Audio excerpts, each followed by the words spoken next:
Hola chicas y chicos, bienvenidos nuevamente a nuestro curso de fotogrametría digital.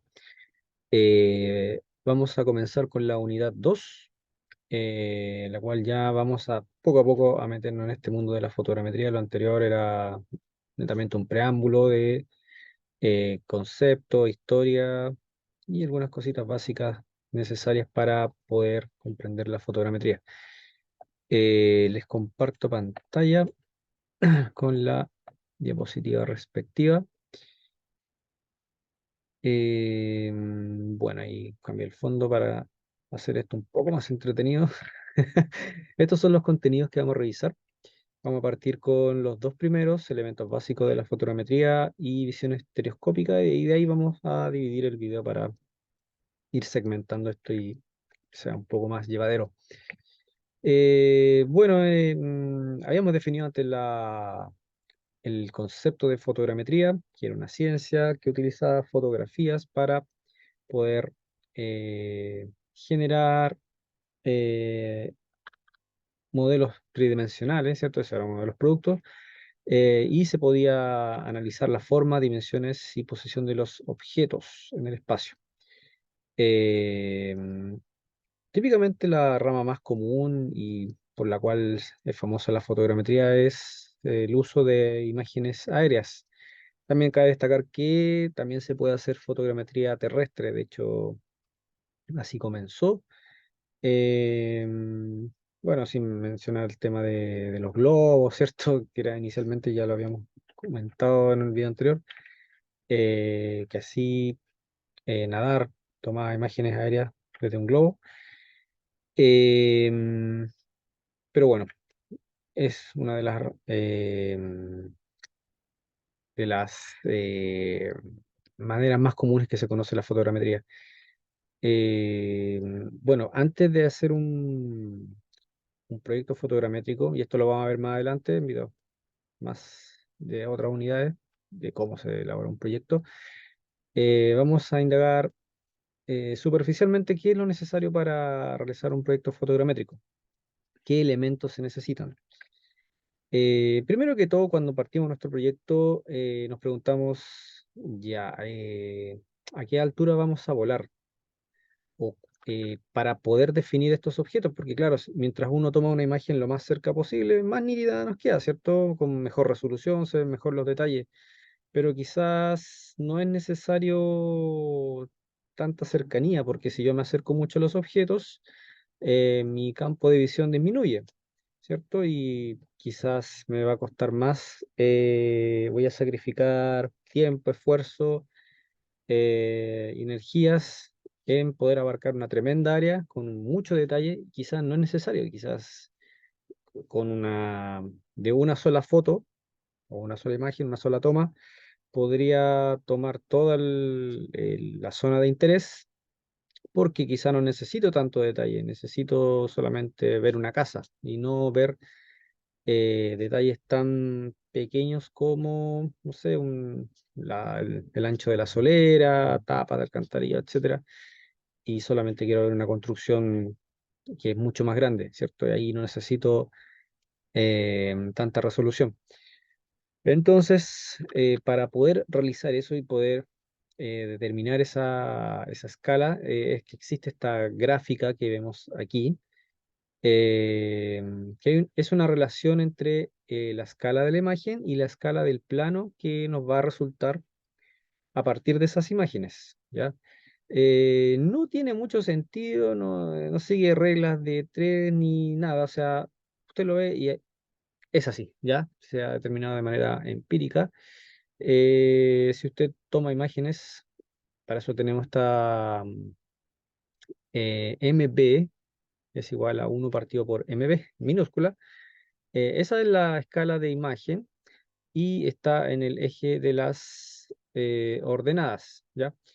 Y por otro lado tenemos la escala del plano, que es MK, igual a uno partido por MK minúscula, que está en el eje de las abscisas, o sea, típicamente en el eje X. Entonces, si tenemos imágenes, por ejemplo, de 1 a 5000, esa es su escala, podemos generar productos cartográficos o planos de escala 1 a 500, ¿ya? Por ejemplo. Y así es cosa de ir viendo el plano y podemos estimar qué producto podemos obtener. No es necesario memorizarlo, de hecho yo tampoco me lo sé, me sé algunas tal vez, pero se puede consultar esto cuando se necesite, claramente. Lo otro es mencionar la capacidad visual que tiene un ser humano promedio, el límite de la percepción visual, que típicamente es 0,2 milímetros. Para algunos, ¿cierto? Otros quizás van fallando con el tiempo.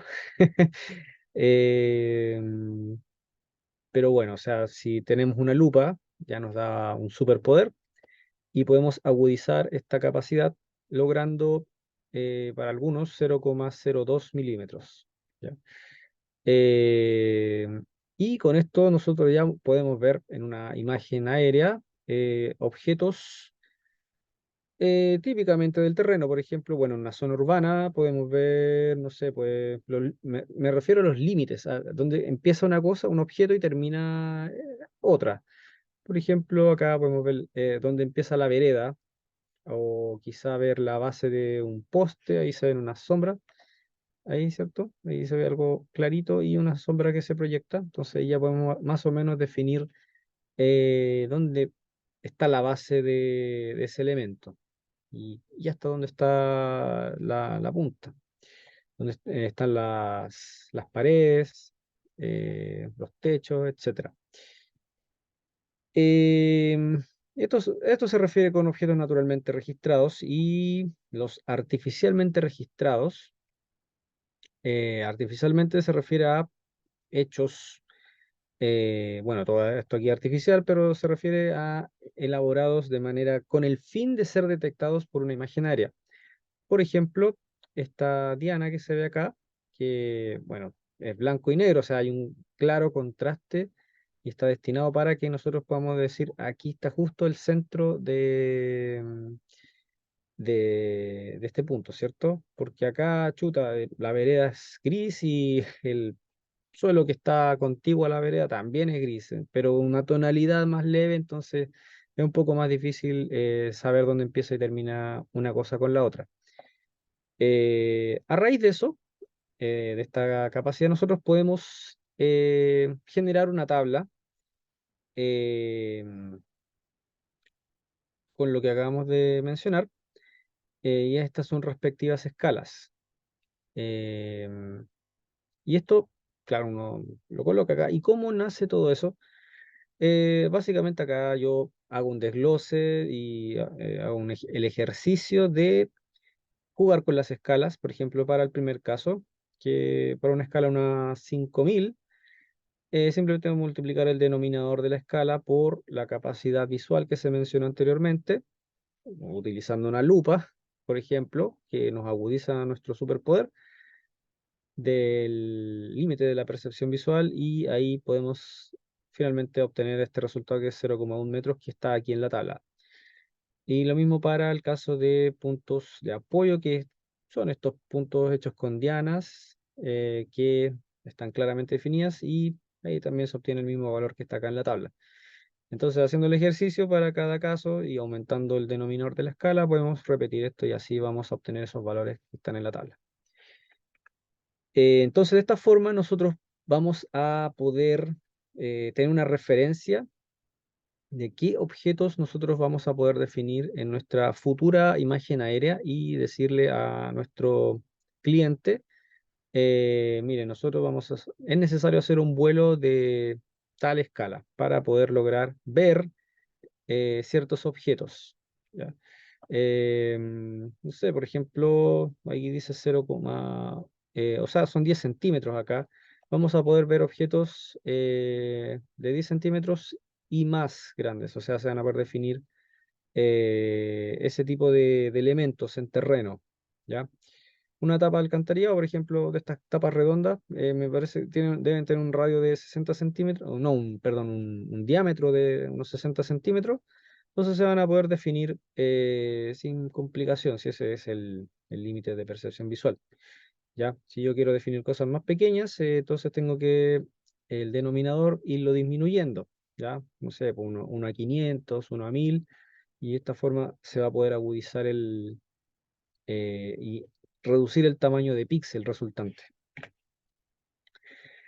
Em, bueno, lo que tenemos acá es, dado lo anterior, que es la escala de la imagen, nosotros podemos determinar la altura de vuelo a partir de la escala de la imagen si es que nosotros conocemos otro elemento llamado distancia focal o también distancia principal o simplemente focal, ¿ya? ¿Qué es la focal? Aquí puse un monito, el cual eh, muestra qué es la focal, que está dada por una distancia entre el centro óptico del lente, de la cámara, es decir, donde está esta lupa. Vamos a hablar de manera superficial, no nos vamos a centrar mucho en los detalles porque más adelante lo vamos a ver. Entonces acá se genera el centro óptico del lente y se proyecta hasta acá al fondo, donde está el sensor donde se registra la imagen. Entonces acá hay una distancia, la cual vamos a llamar distancia focal. Esta distancia está generalmente en los dispositivos, actualmente dispositivos electrónicos. En algunos casos está por ahí metida al lado en las especificaciones del mismo dispositivo. Quizá me parece que tuve un celular que mostraba la focal, ahí la tenía impresa al ladito de la cámara. Ahora revisé mi celular de ahora, no lo tiene, pero se puede consultar el manual del fabricante y ahí aparece la focal de la cámara, ¿ya? O también el mismo software, ¿cuánto se llama? En el engranaje, ¿cierto? Uno lo aprieta y ve acerca de, y probablemente ahí también puede aparecer la información de la focal. ¿Para qué nos sirve esto? Por ejemplo, si yo tengo ese dato, bueno, hablando de un vuelo aéreo, tengo esta focal y tengo la escala, la cual volé, puedo saber la altura de vuelo de la aeronave, la cual fue transportada esta cámara. Y así puedo ir jugando con esta fórmula. Pucha, si no me sé la focal, pero me sé la altura de vuelo y me sé la escala, puedo determinar la focal y así jugando con esta ecuación.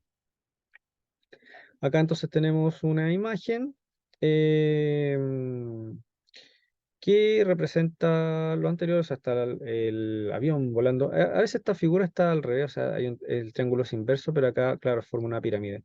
Pero para fin de cuentas es lo mismo. Y bueno, acá tenemos la altura, en este caso la altura sub cero que viene siendo tomada desde el nivel del mar. Hay una altura con respecto al suelo, el suelo topográfico, y HC viene siendo la diferencia entre el nivel del terreno con la altura desde el nivel de referencia que en este caso se tomó como nivel del mar. Y C viene siendo la focal de la cámara.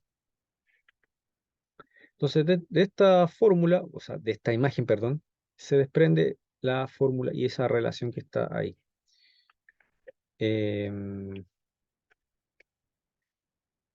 Otro elemento a destacar es el que vemos a continuación, que es el llamado desplazamiento por relieve, em, que, bueno, si lo vemos a esta fórmula y este mono un poco insípido, es un poco complejo de comprender, pero si nos vemos acá una imagen, cuando tomamos una imagen desde el aire, se produce esto que se llama desplazamiento por relieve, que es que los edificios aparezcan botados, como que están inclinados. Siendo que el techo de este edificio deberá estar, si esto fuera una ortofoto verdadera, este techo debiera estar emplazado sobre su base. No se debiera ver la base del edificio, como se ve acá en la imagen de la derecha. ¿Ya? Eh, y por eso esto se llama ortofoto verdadera. Esto, de hecho, igualmente es una ortofoto, pero no es verdadera porque el edificio, o sea, el techo del edificio no está posado eh, sobre su base, ¿ya? Y la ortofoto verdadera se logra utilizando modelos de superficie, ¿ya? Pero eso también lo vamos a ver más adelante con más detalle cómo se puede lograr. Bueno, sigamos con esto. Este es el desplazamiento por relieve. Esta es su fórmula. Eh, Igualmente acá podemos obtener una altura eh, h, que es la altura del elemento aquí que en este caso es simplemente terreno topográfico, pero eh, puede ser también un edificio. ¿Ya? Eh, H viene siendo la altura del vuelo, altura promedio, o también puede ser el nivel de referencia, ¿ya? Altura del nivel de referencia. Eh, Acá tenemos A, que bueno, acá tenemos el vuelo y aquí se proyecta un haz que llega hasta el suelo, que viene siendo el nadir, y a partir de ahí empezamos a proyectar medidas que si nosotros nos interesa sacar este punto de acá, punto A, eh, trazamos una línea A minúscula, que viene siendo la punta de este cerrito que se ve acá, y tenemos un A sub'prima que representa la base donde debiera proyectarse y llegar hasta el nivel de referencia. Es así como logramos sacar la H minúscula que viene siendo la cota de este cerro con respecto al nivel de referencia. Y así se elabora esta relación en el cual podemos sacar el desnivel. También vamos a hacer ejercicio de esos, porque viendo una fórmula, sí se ve bien, pero necesitamos trabajarla y obtener resultados y de esta forma asimilar mejor la materia. Así que en el próximo video que sea de laboratorio, vamos a jugar un poco con estas relaciones. Esto ya lo vimos. Eh, bueno, ahí hablamos un poquito de fórmulas. Ahora, eh, hablemos un poco de lo que es la estereoscopía, que es un fenómeno natural que se produce y que tenemos algunos mamíferos, como los humanos, también los gatos, por ejemplo, que tienen sus dos globos oculares al frente. No así algunos animales, por ejemplo, las gacelas que tienen los ojos hacia los lados, o las vacas. Ellos no creo que puedan ver en 3D como nosotros, los depredadores. Eh, y bueno, esta capacidad de tener los ojos al frente nos permite ver de forma tridimensional, es decir, percibir los objetos que están frente nuestro y los que están más al fondo. Eh, de esta forma nos permite ver el relieve y tener esta hermosa profesión que es la geomensura. Eh, bueno, existen dos tipos de estereoscopía, que es la natural y la artificial. Para hacer fotogrametría usamos la artificial. eh, y acá vemos un ejemplo de cómo se percibe la estereoscopía natural. Y acá es la artificial, en la cual se utilizan dos imágenes, em, y así se puede dar la sensación de que estamos percibiendo un objeto tridimensional sin estar enfrente de ese objeto de forma real. ¿Ya? Ahí tenemos el telescopio de espejos y con dos fotogramas y, se puede trabajar en ellos y se puede ver, dar la sensación de que estamos encima de volando en ese lugar. Em, bueno, estas son vamos a mencionar varias maneras de cómo generar la estereoscopía. Eh, por ejemplo, acá hablamos de líneas de visión convergentes, que es el más cómodo y menos cansador de utilizar. Por ejemplo, uno de ellos es a través de anaglifos y es el más económico. Usted lo puede hacer en su casa, puede ir a un bazar, un almacén y comprarse. Hay unos papeles que son como transparentes y son plásticos, no me acuerdo cómo se llaman, pero ahí le dice a la señora del almacén y le va a saber vender eso. Y ahí se puede fabricar sus anaglifos. O bien es típico que estos andan botados en la casa a veces. De hecho, yo tengo unos cuantos por ahí. A veces lo mandan con con los juguetes de los niños y con esos monos con dinosaurios y vienen estos lentes 3D que son anaglifos. Y bueno, pocos saben que se puede hacer fotogrametría con esto, se puede trabajar, aunque la verdad, igual a mí personalmente me cuesta ver un poquito, pero hay otros que sí pueden y tienen esa capacidad mejor que yo. Eh, y bueno, si tiene unos lentes de este tipo en su casa, es el momento de ocuparlos y ver aquí esta imagen, y puede ver en forma 3D eh, este paisaje. Eh, bueno, estas se generan a través de dos fotogramas. Un fotograma se tiñe de azul y el otro fotograma de rojo. De esta forma, un lente filtra el color rojo y no lo ve. Y por otro lado, en caso opuesto, el otro lente filtra el color azul y tampoco lo ve. O sea, deja pasar solamente la imagen roja y el otro la imagen azul. Y su cerebro es capaz de fusionar esta imagen generando un volumen. Lo malo de esto es que se ve feo, se ve como verdoso, tiene unos colores muy poco naturales.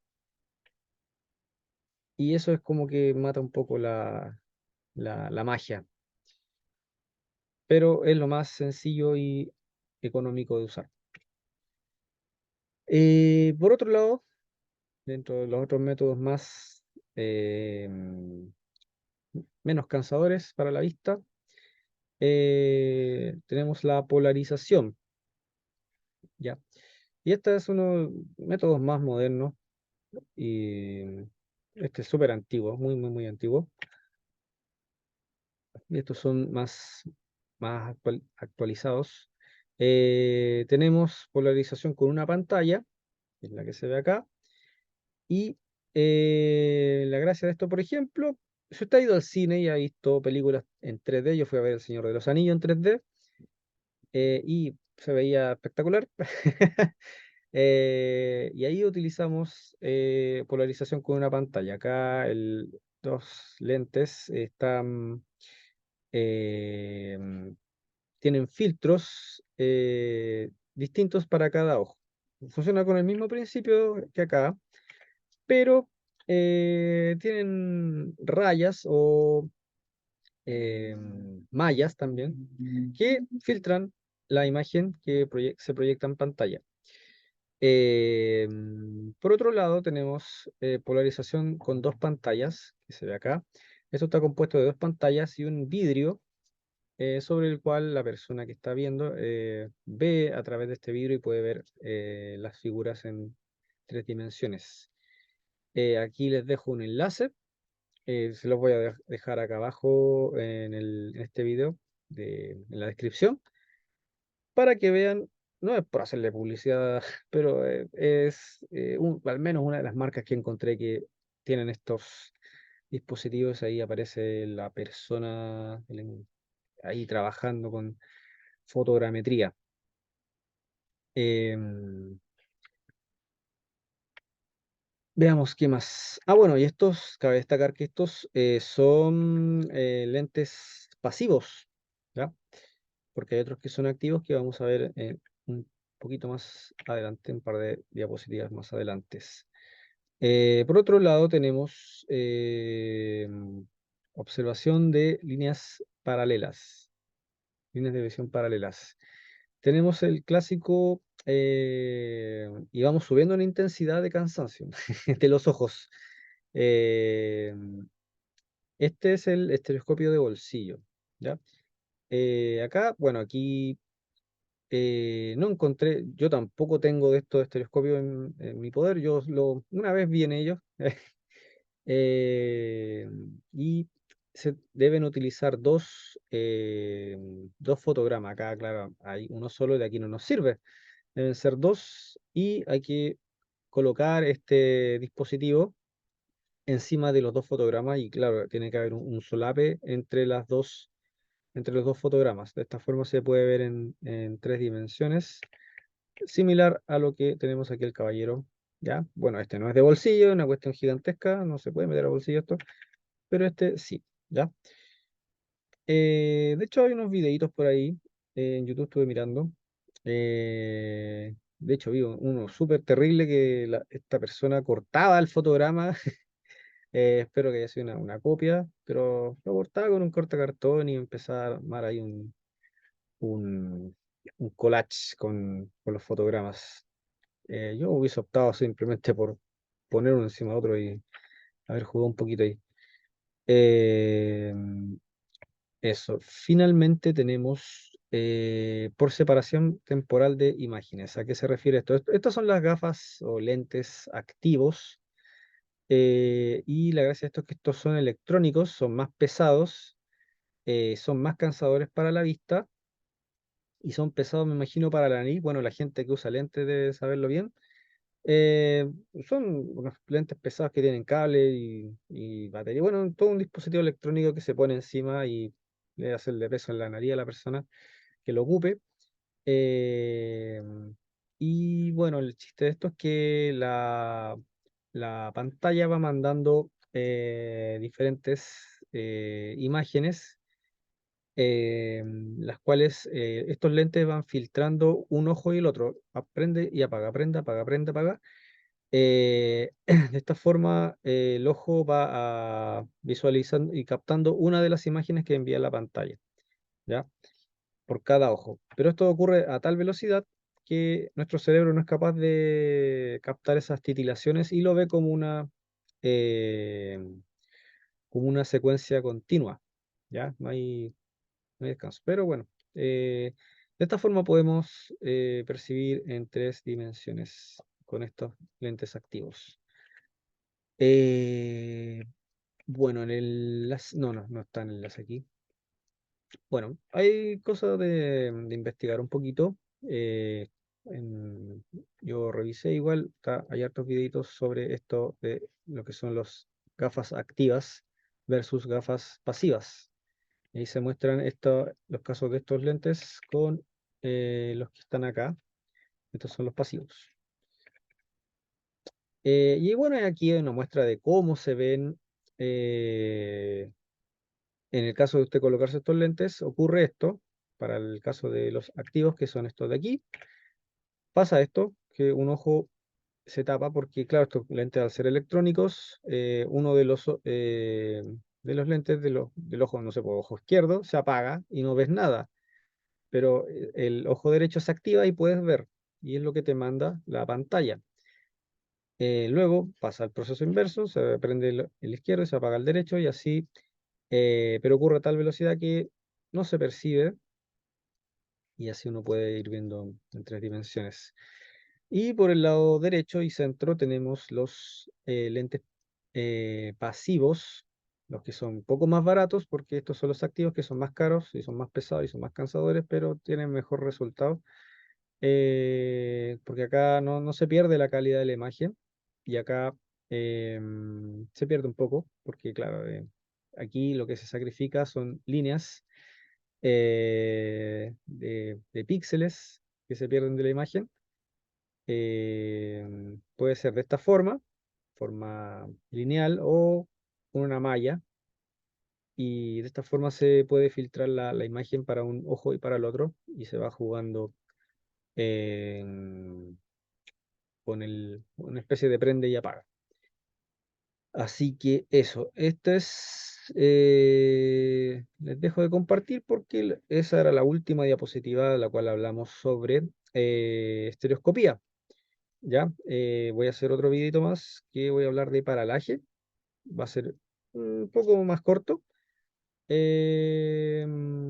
Así que eso, no los aburro más. Nos vemos en el siguiente video. Chao.